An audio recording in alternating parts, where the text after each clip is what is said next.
Hello, everyone. My name is always Asmal. Welcome to another episode of Tooways to Skin a Cat, a show where we talk career experiences, entrepreneurship, and investments. The main aim is to show that there's more than one way to be successful other than just climbing the corporate ladder. We are live on LinkedIn and YouTube, and the show will be available on podcast by tomorrow morning. So don't forget to like, subscribe, and click on that notification bell to get automatically notified when the next episode comes out. If you're joining us live, drop a one in the comments so that we know we're not talking to ourselves, and drop a two in the comments if you're watching the recording. My guest for this week is Adnaan Bazier, certified financial planner, investment advisor, and he also holds an MBA. Adnaan, thanks so much for joining me today. It's a pleasure, Ways. Thank you for the opportunity. Let's jump straight in. Tell us your story. Where do you come from? And even outside of work, who is Adnaan Bazier? Give us that backstory. Sure. Thanks for that, Ways. I'm born and bred in the mother city of Cape Town. I went schooling in Cape Town. I attended tertiary education. I did my undergrad through UWC, University of Western Cape. I then did my postgrad with Stellenbosch, the business school up on the hill in Tiger Valley. I did my postgrad diploma in financial planning through them. And then I also did my master's MBA through Stellenbosch as well. Married, got a daughter, living in Cape Town. And what I do for fun, well, I used to play rugby, bit of cricket, did a bit of triathlons. I'm now into mountain biking, just enjoying the outdoor. I mean, if you live in Cape Town, you have to make benefit of all of those natural gifts that we have here. And on a work front career, I've been in the financial industry for about 15 years, going on to 16 years. I'm not going to give my age away, but I guess I am at the same time. Mainly in the investment space, being the asset management space. That's kind of where I started off my career in when I completed my undergrad. And I've kind of made transitions along the way. The one thing about having this career path or vision that you have, when you leave high school and then pursuing your undergrad studies. And now looking back, in hindsight, you realize that it's not a straight path. Your journey, it changes along the way. But I'm grateful, where I am at this point in time. I think the things that I'm doing, I'm adding value, I'm growing, working with great people. So that's the backstory of Adnaan. Speaking of changes and pivots, moving from financial planner to head of operations is not the most obvious move to most people. What was the reasoning behind that? So the latter came before. So I was as I said, I started off in asset management. Worked for reputable big asset managers that operate in South Africa, that have an international presence. And that's been mainly in the operation space. So that's kind of my experience that I've built up, at least for the first half of my career. Just understanding the industry, understanding legislation, compliance, operations, pricing, administration. So the whole mechanics of an asset management business, and also a list platform, which is like a pick and pay, that's hosting different brands. And then also I then moved to boutique asset manager, that had a bit of a focus on the Islamic and Sharia space. And then I always had this passion, to apply the technical side of investments and wealth management and help clients. make better investment decisions.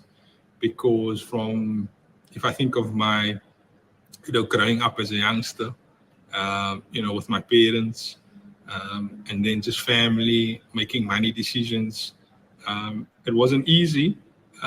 It was about making use of the limited resources that you do have. And if you had the opportunity to save, then try and prioritize that. And, but it was done with limited knowledge and expertise. So, just from a community point of view and just growing up within your family, you realize that a lot of people are not obviously exposed to the expertise, perhaps the knowledge, the advice that can allow them to make better financial decisions. And I guess it's a bit of financial literacy, personal finance, but then also just having open conversations within your family, around the dinner table, and your parents teaching you as a child, and then you passing that on to your kids. So it's also a generational thing. So I always had that sort of desire to help people. And that's why I made the transition into financial planning, more so now where I'm at. So, I'm still in sort of operational investment space, but then also as a financial planner. Yeah. Okay. Doing both. And then talk to us about how did you do, you decided to do an MBA? And how does it, Yes. again, that's not everybody goes from financial planner to MBA or operation. So talk to us about that decision. Yes. Yeah, so for me, the MBA was really a decision that I made when I was still in the asset management space. It was either, am I going to go the sort of investment analyst route? And you would be familiar with that space yourself. And there you'd probably want to go the chartered financial analyst route, the CFA. It was either that, or I would then think, the MBA, where you want to perhaps develop the skills and have the tools available to, think strategically, to be able to run a business, to be able to give you the tools and the skill set to also lead and manage people. And then just think of things on a much higher level, strategically. And that's what the MBA offers you. There's a big emphasis on developing yourself, personal development, and then leadership as well. And that's something that appeals to me. And I think that's why I looked at the MBA program, in particular with Stellenbosch as well, because they are one of the top business schools in Africa. So, for me, it was a really good time, in terms of studies, because it's not very theoretical, it's more practical. So you do a lot of interactions with your class peers and people from different backgrounds, a lot of engineers, a lot of C executives, from different industries. So it's a nice way also to develop a network, professional network. And now in the space that I'm at, they could also become your client as a financial planner.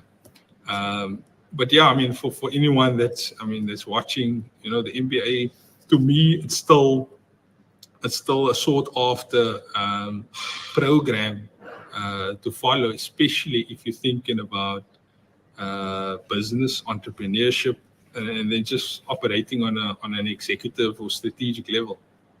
Okay, that makes a lot of sense. I think that helps quite a few people.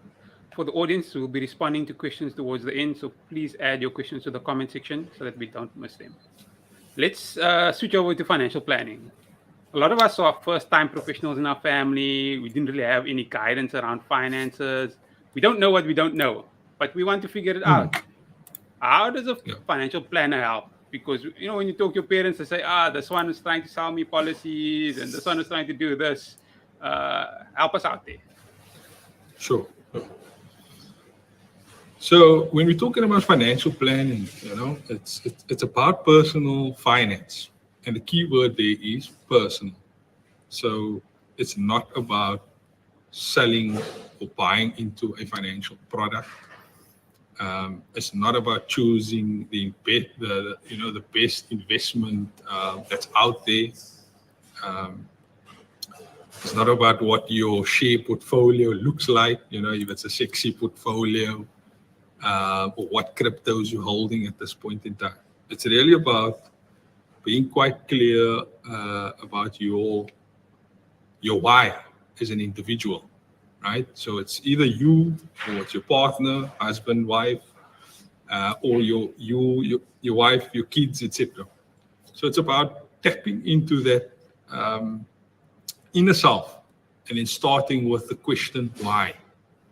Why do you make certain money decisions, right? And that speaks to what money means to you. And if you go a level deeper, it's about understanding your values and your beliefs and your principles, because that actually dictates your behavior and your actions. And that's why people make certain money decisions. If they think what's important to them is to pull out, the latest BMW versus being content with driving, a much cheaper car, a smaller car, that's lighter on fuel, etc. Because that affects your pocket, and with anything else, that you do. So why financial planning is that it actually it sets out this journey that you about to embark on.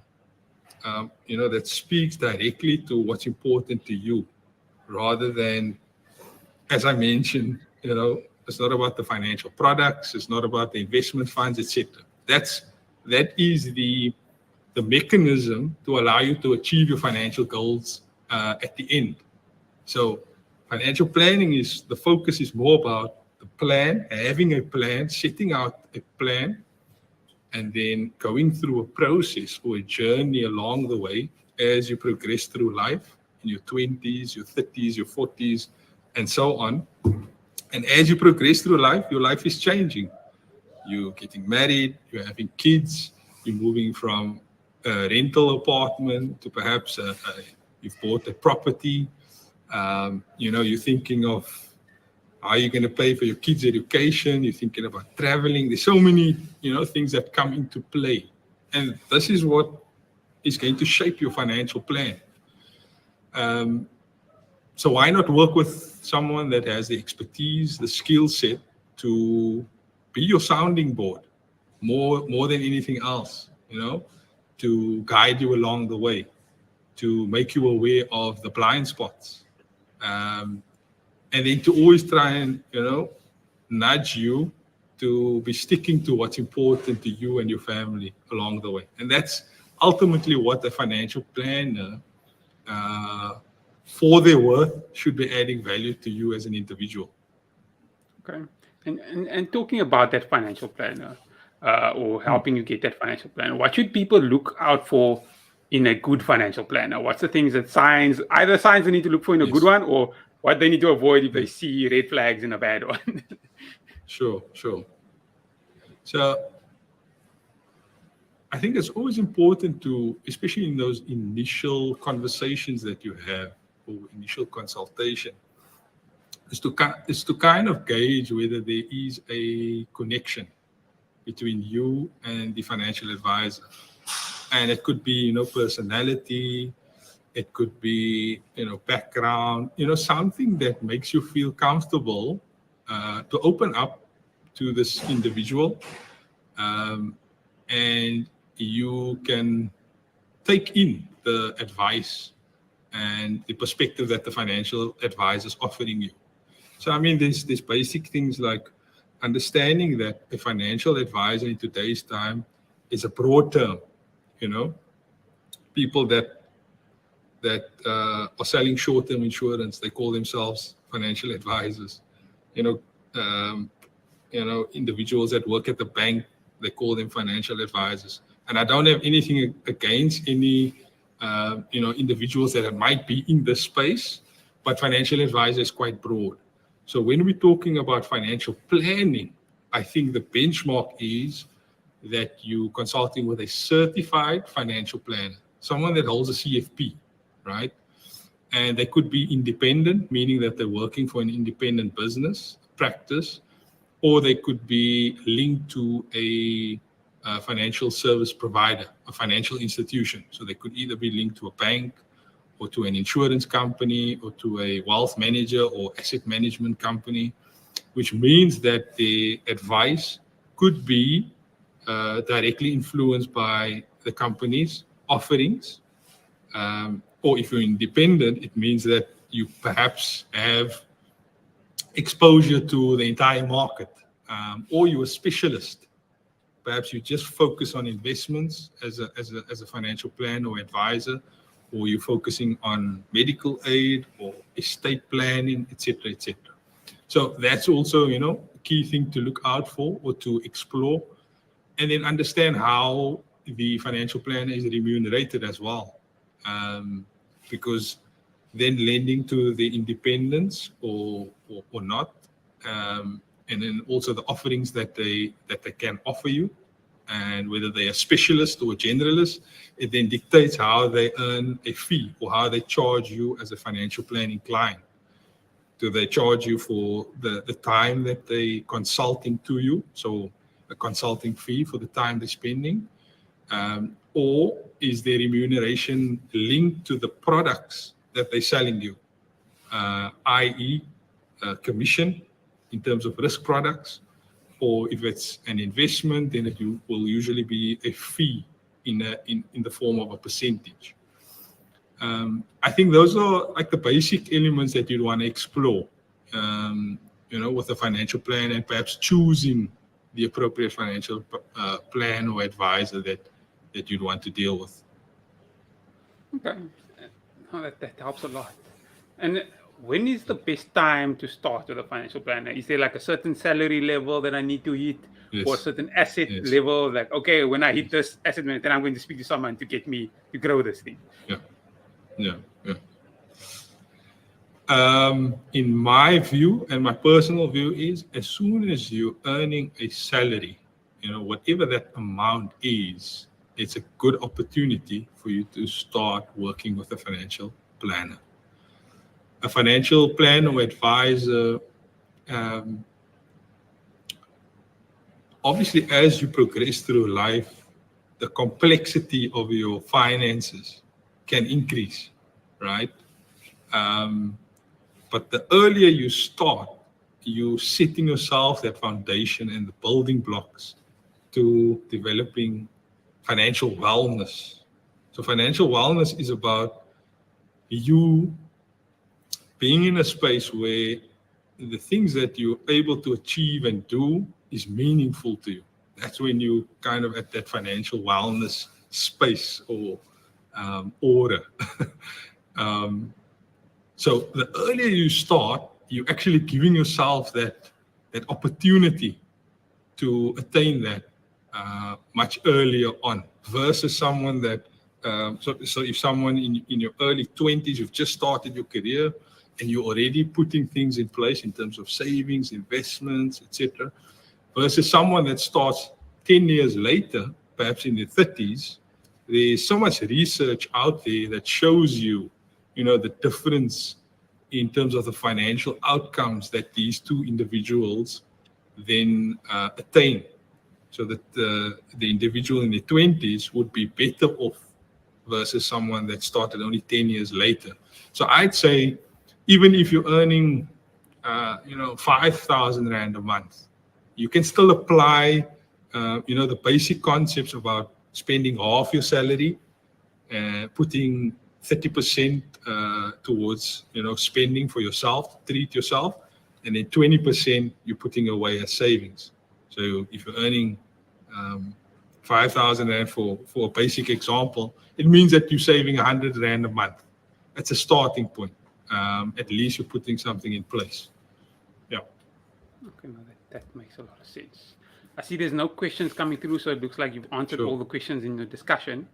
So I want to ask you, what is one piece of advice you would give your younger self? One piece of advice. Well, if we're talking in the perspective of financial planning, then it's definitely starting early. And because, you can definitely see the impact that it can have on your personal finances later down the line. And there's so much research, around this, just on investor behavior, that if you just apply and for me, this is like the basic rule. And again, there's a lot of research out there. You can just Google it, the 50-30-20 rule, which means that you're spending half your salary on basic needs, 30% on, the wants, and then 20% you're allocating for savings and investment. If you have the opportunity to do more than the 20%, then I would highly encourage that. And that is probably something that I would recommend or advise to my younger self. And any last few words from you, or anything we didn't discuss that you'd like the audience to know? I mean, what I've experienced through my social media brand, which is on YouTube and Instagram, the Money Council, it's just very interesting to see. So we're obviously living in a world where access to information is so rife, and there's so much content out there that you can be bamboozled as to where do you start, what do I do, and etc. etc. I think just bring it back to yourself as an individual. Again, as I mentioned on the beginning of our discussion, was that personal finance is definitely about it being personal and about you asking yourself, the deep questions, introspecting on, what's important to me. What does money mean to me? What's the role of money in my life? I think once you start exploring these questions, it then becomes more clear to you as to what your financial plan could look like. And I mean, there's an American author by the name of Carl Richards. He wrote a book called One Page Financial Plan. He believes that you're able to write your financial plan on a napkin sheet of paper, and that should serve as your financial plan. It's just being able to jot down, 3 or 4 points in terms of the financial goals that you want to set yourself, and putting a plan or process in place to achieve those goals. And it's about simple things like diversification, asset allocation. I mean, these are some of the things that one would consider. Trying to reduce fees by using low cost investment funds or investment tools.